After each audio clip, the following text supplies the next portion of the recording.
Buenas tardes. Vamos a desarrollar algunos de los contenidos de la unidad de recursos de la geosfera. Comenzamos con los combustibles fósiles. Los combustibles fósiles se originan o se forman a partir de restos de seres vivos y siguen siendo a día de hoy la principal fuente de energía. Dentro de los combustibles fósiles encontramos los hidrocarburos y el carbón, y dentro de los hidrocarburos el petróleo y el gas natural. Comenzamos con el carbón. El carbón es el combustible fósil más abundante en nuestro planeta.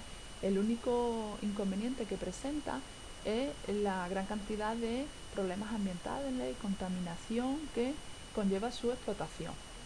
Realmente se ha originado en todos los continentes y en todas las épocas, pero tenemos que destacar el periodo carbonífero, donde se formó o se originó gran cantidad de carbón. La mayoría de los yacimientos corresponden a esa época.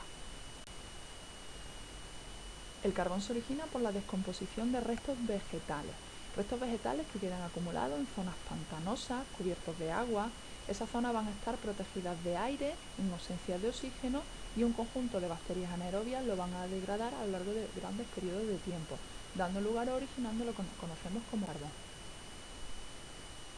La explotación del carbón y la rentabilidad va a depender de determinadas características, las características del terreno, la ubicación, la composición y el espesor de ese yacimiento, la profundidad a la que se encuentra, así como todas las características del material y del terreno, ¿no?, que encontramos alrededor, ya que eso nos va a permitir que sea rentable o no un determinado yacimiento, así como que se lleve a cabo una explotación por un tipo u otro de minería subterránea o a cielo abierto. A día de hoy la minería subterránea para la extracción del carbón no está siendo, o con los yacimientos que quedan a día de hoy, no es suficientemente rentable. Además, vamos a tener en cuenta la calidad del carbón, porque encontramos distintos tipos en función a la cantidad de carbono que tiene. Aparecen aquí ordenados de menor a mayor concentración de carbono: turba, lignito, hulla y antracita, siendo la antracita el que mayor concentración de carbono tiene y por tanto mayor energía me permite obtener, y se ha visto sometido en su formación a mayores presiones y temperatura, y por tanto contiene menos cantidad de agua y de componentes volátiles, es decir, es más rico en carbono. A la hora de la extracción hemos comentado, ¿no?, que puede ser una minería a cielo abierto, cuyo coste pues va a depender de la maquinaria que requiera para ello, pero no es lo mismo, evidentemente, que una minería subterránea, donde los costes o la extracción del material es muy costoso y además supone un gran riesgo para las personas que trabajan en esa zona. Aquí tenemos alguna imagen de una instalación minera. Hemos comentado que tenemos distintos tipos de carbón en función a la concentración de carbono, y aquí aparecen en el esquema nuevamente ordenado en función a la concentración de carbono. Conforme más tiempo ese material ha estado procesándose, formándose, conforme mayor ha sido la presión y la temperatura que se ha alcanzado, mayor será la concentración de carbón.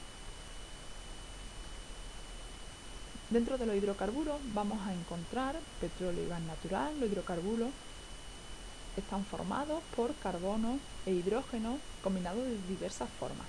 En el caso de gas natural son moléculas de pequeño tamaño, formado principalmente por metano, que también se puede ver acompañado por etano, propano y butano. En el caso del petróleo encontramos moléculas de gran tamaño, con gran número de átomos de átomos en general por moléculas, de carbono y hidrógeno, evidentemente. Y lo vamos a encontrar en estado líquido o semisólido. El origen de los hidrocarburos es similar al del origen del carbón. La diferencia que vamos a encontrar es que se forman por restos de organismos marinos, cuya cantidad o concentración principal de seres vivos corresponde a fitoplancton y a zooplancton. Evidentemente tiene que quedar cubierto también de agua. Se forma acumulándose con el sedimento, se va acumulando, va quedando cubierto por ese sedimento, y como es marino está cubierto por agua, lo que va a permitir que las bacterias anaerobias vaya degradando ese material. Esa zona tiene que contar con unas características, y es que se debe de dar un enterramiento rápido del material, debe de estar a poca profundidad y la cantidad de oxígeno en profundidad de la zona debe de ser escasa. Aquí aparece un pequeño esquema sobre la formación y el origen del petróleo, similar a lo que acabamos de comentar. Unas características de la zona donde encontramos el yacimiento característica para que se forme más bien ese yacimiento es que tenemos que contar con una roca madre, roca almacén y una trampa. La roca madre sería la zona donde se va a formar ese hidrocarburo, ese material con el que ha sido enterrado, pero normalmente este material tiene poca porosidad y no es la zona donde se acumula. Ese material se va a movilizar hacia otras zonas que se llaman roca almacén, que se caracterizan por tener una gran porosidad.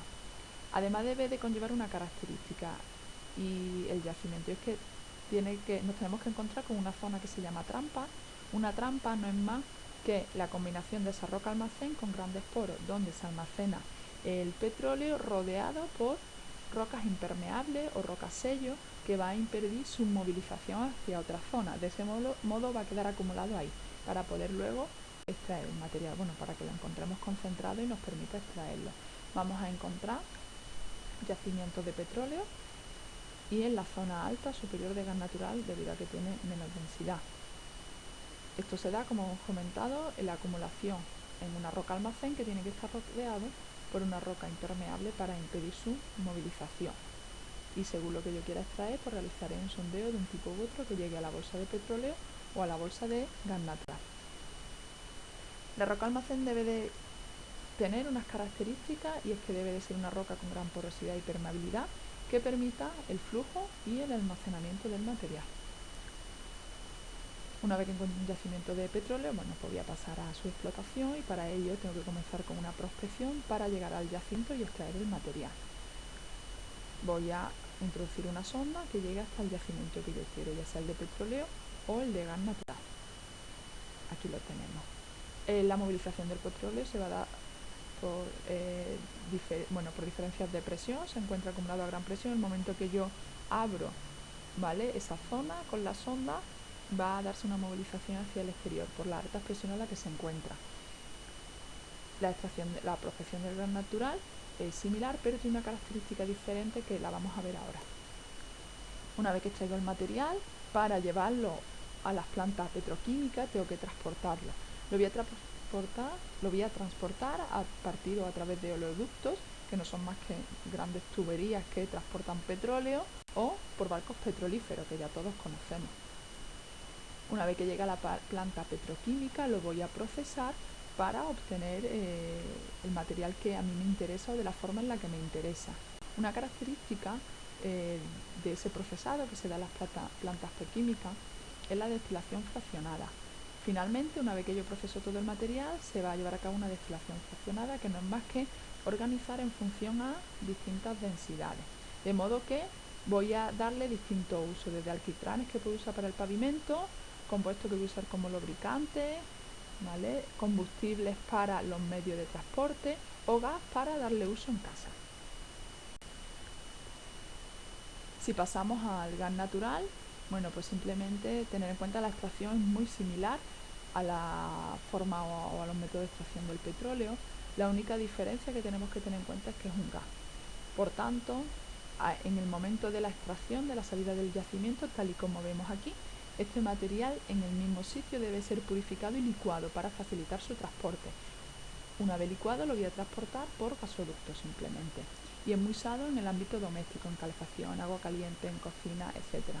Realmente, a día de hoy, la vida que concebimos no la podemos concebir sin el uso de hidrocarburos, sin el uso de petróleo principalmente. No sería tal y como la conocemos a día de hoy. El petróleo, los hidrocarburos en general, se van a usar, como hemos dicho, en combustibles, tanto en gasolina como en diésel, para todos los medios de transporte, coches, barcos, aviones. Se usa para obtener electricidad, se usa como energía calorífica en fábricas, hospitales, oficinas, se usa como lubricantes para maquinaria, para vehículos. Hay derivados del petróleo que vamos a usar en plástico, en fibra sintética, en detergentes, en agroquímicos, etc. Su descubrimiento conllevó de forma paralela una gran riqueza. Está relacionado con la riqueza, la modernidad, la origen o formación de grandes pueblos industriales y evidentemente de nuevos empleos. Vamos a pasar a comentar brevemente la energía nuclear. La energía nuclear no es más que energía que yo voy a obtener a partir de reacciones que se llevan a cabo en el núcleo de determinados átomos. Vamos a encontrar dos tipos. la fisión y la fusión.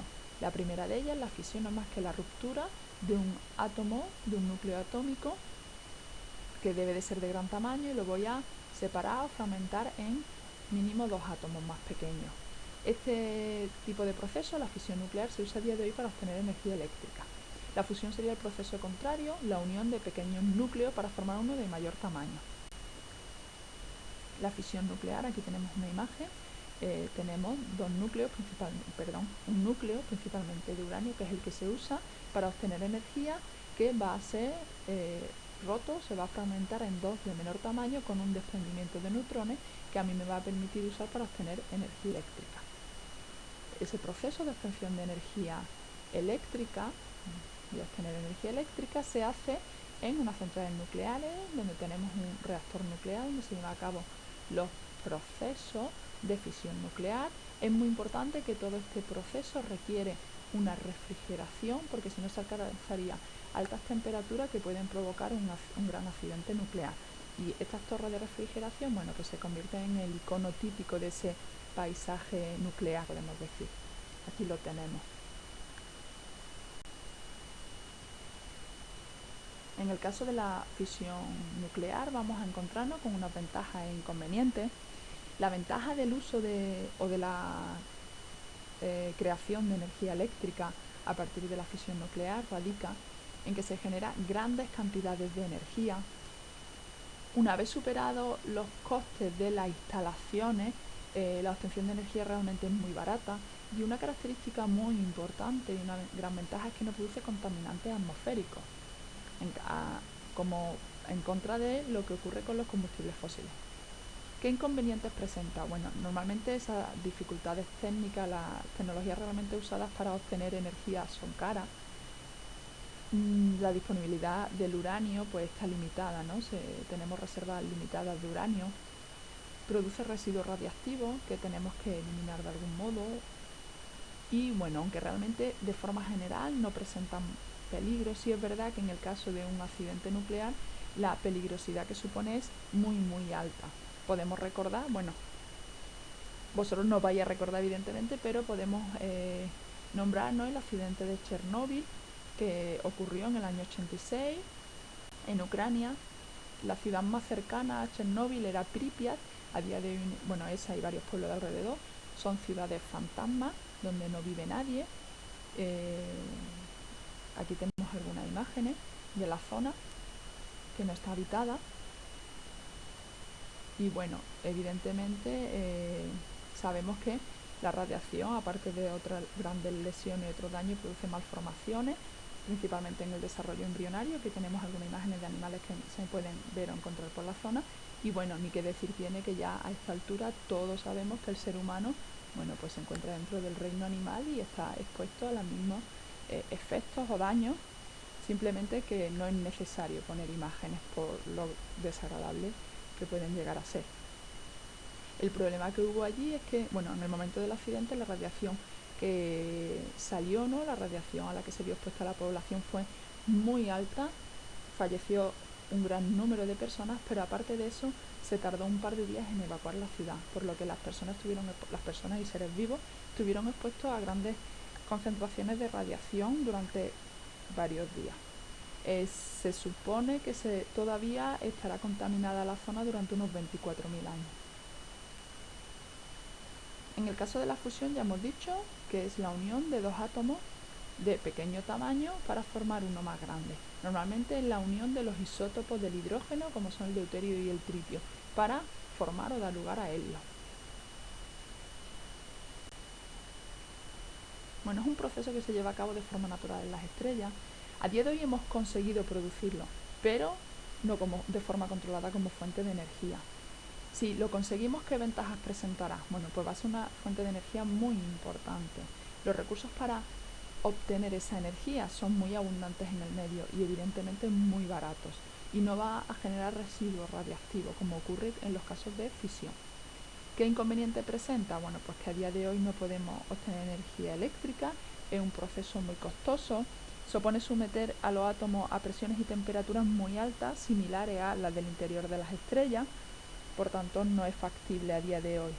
y ello requiere gran cantidad de energía, que es un punto clave en este proceso. Por tanto, supone un gran coste económico.